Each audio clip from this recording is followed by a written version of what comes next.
Amen. Hört den Predigttext für den heutigen Weihnachtstag. Das ist aus dem Titusbrief im 3. Kapitel. Wir lesen dort: Da aber erschien die Freundlichkeit und Leutseligkeit Gottes unseres Heilands, nicht um der Werke willen der Gerechtigkeit, die wir getan hatten, sondern nach seiner Barmherzigkeit macht er uns selig durch das Bad der Wiedergeburt und Erneuerung des Heiligen Geistes, welchen er ausgegossen hat über uns reichlich durch Jesum Christum, unseren Heiland, auf dass wir durch desselben Gnade gerecht und Erben seien des ewigen Lebens nach der Hoffnung. Der Herr segne sein Wort an uns. Liebe Gemeinde, es gibt viele schöne Dinge zu Weihnachten. Es ist schön, wenn wir einmal befreit von der Last der täglichen Arbeit uns ein wenig hinsetzen können in unsere Weihnachtsstuben und ausruhen. Es ist schön, dass wir einmal ohne Hetze und Hass uns an dem Besuch lieber Menschen erfreuen können. Es ist auch schön, Geschenke zu empfangen. Es ist auch schön, Briefe zu lesen, guter alter Bekannter oder Verwandter. Und es ist schön, wenn wir gerade in diesen Tagen noch Briefe erhalten. Gestern Abend hat meine Frau uns einen Brief vorgelesen von einem alten Verwandten, von dem ältesten Onkel, von dem ältesten, der aus diesem Teil der Familie noch am Leben ist. Und liebe Gemeinde, das war schön, mal wieder einen richtigen Brief zu lesen, einen Brief mit Inhalt. Ich habe es mit einigem Bedauern gehört, als Bruce Allen und CKNW dieser Tage erzählt hat, in der Vergangenheit hat er um diese Zeit etwa 40 Weihnachtskarten in seinem Büro gehabt, jetzt sind es 11. Und er hat davon erzählt, warum das so ist. Wir alle kennen die Gründe, muss ich mich hier nicht weiter verbreiten. Aber es ist schön, einmal zu Weihnachten auch Grüße zu verschicken, an Menschen zu denken, die man vielleicht so ein bisschen übers Jahr aus dem Auge verloren hat. Und so war das, möchte ich noch einmal sagen, für uns eine besondere Weihnachtsfreude, dass wir den Brief aus Hannover und Deutschland von dem alten Onkel, den wir sehr schätzen, erhalten haben. Es ist schön, einmal unbeschwert Zeit zu haben, auch in der Familie, hoffentlich. Auch mit den Kindern zusammen zu sein, mit den Kindern zu spielen. Und es ist auch schön, liebe Gemeinde, und gehört auch für mich mit zu Weihnachten, das, was wir mit diesem schönen deutschen Wort beschreiben, Dämmerstunden. Sie wissen, was damit gemeint ist. Dass man einfach mal in Ruhe sitzt, seinen Weihnachtsbaum anschaut, vielleicht in die Kerzen blickt und vielleicht auch erinnert wird an frühere Zeiten, vielleicht an die Kindertage. Und dies alles ist schön, es ist wichtig und richtig zu Weihnachten. Und das sollten wir auch jedem Menschen von Herzen gönnen. Denn das Leben, das wir sonst leben, Tag für Tag, ist oft genug schwierig genug. Aber dies alles hat doch mit dem eigentlichen Weihnachtsfest wenig zu tun, so sagen manche dann kritisch. Und meinen auch vielleicht sogar protestieren zu müssen, weil das Eigentliche von Weihnachten ist damit ja nicht angesprochen. Das stimmt natürlich. Aber ich sehe das in einem etwas milderen Licht. Diese liebevolle Zuwendung zu Weihnachten, dass wir miteinander anders umgehen, dass viele Spannungen zurücktreten, dass in manchen Familien, Gott sei es geklagt, nur für kurze Zeit ein Waffenstillstand herrscht. Woran liegt das eigentlich, liebe Gemeinde? Ich glaube, es liegt daran, weil uns die Menschenfreundlichkeit Gottes erschienen ist. Deshalb sind viele Menschen wie gewandelt in diesen Tagen. Sie sind angerührt von der Menschenfreundlichkeit Gottes in Christus, die das Denken der westlichen Welt total verändert hat. Und da wiederhole ich einen Gedanken, den ich gestern Abend auch geäußert habe. Die viel gepriesene oder auch gescholtene Weihnachtsstimmung, liebe Gemeinde, die ist eben christlichen Ursprungs. Wir haben nur kräftig auch wieder darauf hinzuweisen. Hier liegen die Wurzeln für die Verwandlung, die Menschen in diesen Tagen erleben. Es ist erschienen die Freundlichkeit und Leutseligkeit Gottes, unseres Heilandes in dieser Welt, mit mit ihrer harten Wirklichkeit, die wir auch zu Weihnachten nicht total abschütteln können. Mancher hat in diesem Jahr seine Arbeit verloren. Ich denke da an die Leute in Ontario, die in den Autofabriken ihre Arbeit verloren haben, sollen wohl etwa 3.500 sein. Aber ich denke natürlich auch an unseren Nachbarn in Alberta, die aufgrund der Misere mit dem Öl zu Zehntausenden ihre Arbeit verloren haben. Und ich denke auch an die, die um ihre Arbeit bangen, die um den Erhalt ihrer Geschäfte bangen. Wie viele können in Vancouver nicht mehr ihre Mieten zahlen für ihre Läden? Und so sind viele betroffen in ganz verschiedener Weise. Ich denke auch, wenn wir von der harten Wirklichkeit sprechen, in die Weihnachten hineinfällt, da denke ich natürlich auch an Menschen, die persönliche Sorgen haben. Sie kümmern sich um nächste Angehörige. Mancher ist alleine, feiert Weihnachten ganz alleine, ohne Kinder zu Hause, ohne überhaupt jemanden zu haben. Es gibt einsame Menschen, gerade auch zu Weihnachten, und es gibt einsame Menschen unter uns, und diese einsamen Menschen sind nicht erst in der Altersgruppe 70 plus zu finden. Es gibt sie auch unter den Jüngeren. Und ich habe gestern auch gerade wieder erleben können, wie schwierig das ist für Menschen, gerade zu Weihnachten, wenn du einen verloren hast. Gerade gestern Abend nach den Heiligabend-Gottesdiensten bin ich mehrfach von solchen Leuten angesprochen worden, die jemanden verloren haben und wie schwer das drückt, gerade auch in diesen Tagen.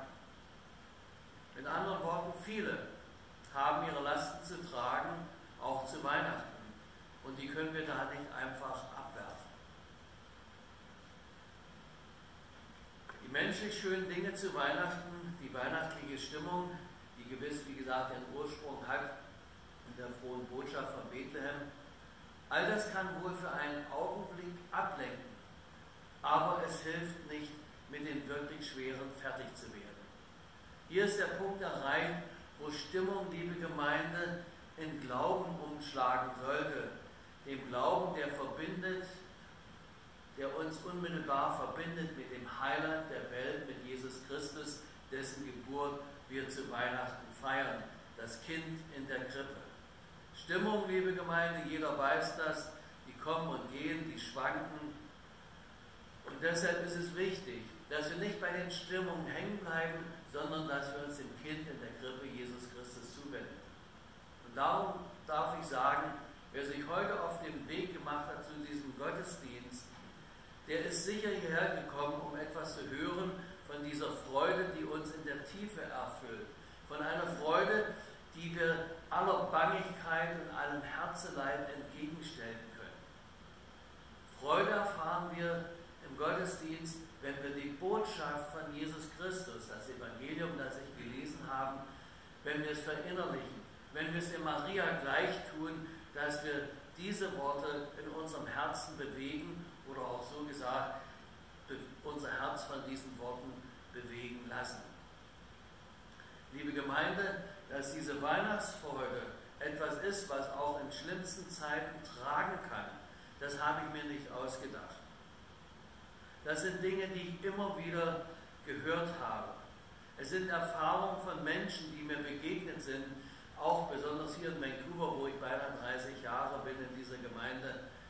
Menschen, die erzählt haben von Weihnachten, und da denke ich besonders an die Älteren unter uns und einige davon, die ich auch schon bestattet habe. Menschen haben erzählt von Weihnachten in den Lagern, in der Stacheldraht, in Bombenkeller, als Flüchtling auf der Landstraße, in Notwohnungen in der Nachkriegszeit, in den bescheidenen Behausungen der Immigrationsbehörden hier in Kanada. Ich habe Menschen sprechen hören von Weihnachten in einsamen Altenstübchen, am Krankenbett eines lieben Menschen oder gar am Grabe.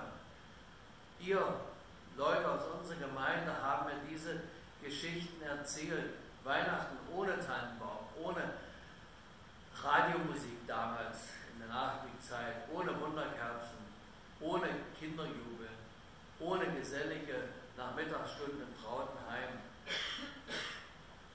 Liebe Gemeinde, das Besondere an dieser Erzählung war, dass sie nicht da stehen geblieben sind, dass sie erzählt haben von den schwierigen Bedingungen, sondern das Besondere war, dass sie mir erzählt haben, diese Menschen, wie diese weihnachtliche Botschaft, gerade in dieser Zeit, wo man nichts hatte von all dem, was wir jetzt wertschätzen in unseren Weihnachtsstuben, sie hatten an all dem nichts, aber eins hatten sie.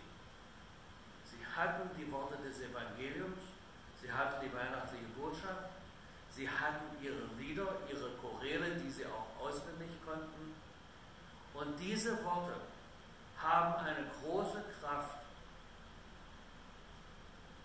Sie haben heute eine große Kraft, genau wie damals. Und wir sollten uns in gleicher Weise diesen Worten anvertrauen. Wir sollten spüren, welche Kraft von diesen Worten ausgeht, wie sie uns trösten und wie sie uns weiterführen. Und spätestens hier an dieser Stelle begreifen wir, dass das heilige Evangelium von der Geburt Christi, es ist ein Ereignis, das mitten in der harten Wirklichkeit dieser Welt die Kraft hat, Menschenherzen zu bewegen und zu verändern. Wir müssen nicht allein bleiben mit unserer Wirklichkeit, die manchmal nicht immer, ich will hier nicht alles schwarz reden, bedrückend ist. Wir müssen nicht allein bleiben in dem Dschungelkrieg von Mensch zu Mensch. Wir müssen nicht allein bleiben mit Gleichgültigkeit und Rücksichtslosigkeit und Konkurrenzkampf. Die Botschaft der Bibel und der Verkündigung der Kirche ist eine ganz andere. Sie sagt, es ist erschienen die Gütigkeit und die Menschenliebe Gottes. Und diese Güte und Menschenliebe Gottes, liebe Gemeinde, ist die Alternative zu allem anderen. Es ist eine gute Alternative und wenn Sie so wollen, bedeutet das, wo Reich Gottes entsteht, dass eine Gegenwelt entsteht zu all dem anderen. Geprägt von Güte, Barmherzigkeit, Liebe und von Hoffnung. Und liebe Gemeinde, das ist etwas, was ich Ihnen nicht einreden kann.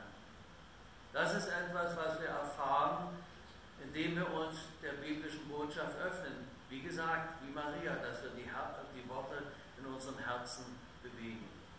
Wo wir uns dieser Botschaft wirklich öffnen, werden wir unweigerlich eine Wandlung unserer Herzen an uns selbst erfahren. Ich habe erzählt von unseren Älteren, was sie erlebt haben in der Zeit auf der Flucht und nach den Kriegen. Aber liebe Gemeinde, es hat sich nichts daran geändert. Auch wir können eine Wandlung in unserem Herzen erfahren, wenn wir diese alten guten Worte, diese heilenden Worte zu uns sprechen lassen. Wir werden gewiss nicht aller Sorgen ledig, aber wir werden getragen von einer unzerstörbaren Freude, die uns standhalten lässt. Verwandlung durch Freude, das ist das Thema zu Weihnachten. Weihnachtsfreude ist das Geschenk Gottes an uns, an jeden von uns. Und da, wo wir das annehmen und uns dieser Freundlichkeit, Menschenfreundlichkeit Gottes öffnen, liebe Gemeinde, da wird es Weihnachten. Und da gehen wir in das neue Jahr hinein mit einer Kraft, die uns trägt, egal was kommt. Und die uns froh und zuversichtlich nach vorne blicken lässt. Denn uns ist erschienen die Gütigkeit und Menschenliebe Gottes, unseres Heilandes. Heiland ist ein altes Wort. Ich habe das erst spät begriffen, weil der eine oder andere weiß, ich komme aus einer nicht kirchlichen Familie. Und ich fand das Wort immer ein bisschen seltsam. Aber ich habe es begriffen, warum das Heiland heißt. Weil von diesem Heil ausgeht. Ich wünsche uns ein gesegnetes, frohes Weihnachtsfest. Amen. Und der Friede Gottes, welcher höher ist in aller Vernunft, bewahre eure Herzen und Sinne in Christus Jesus. Amen. Lasst uns jetzt gemeinsam singen, während wir uns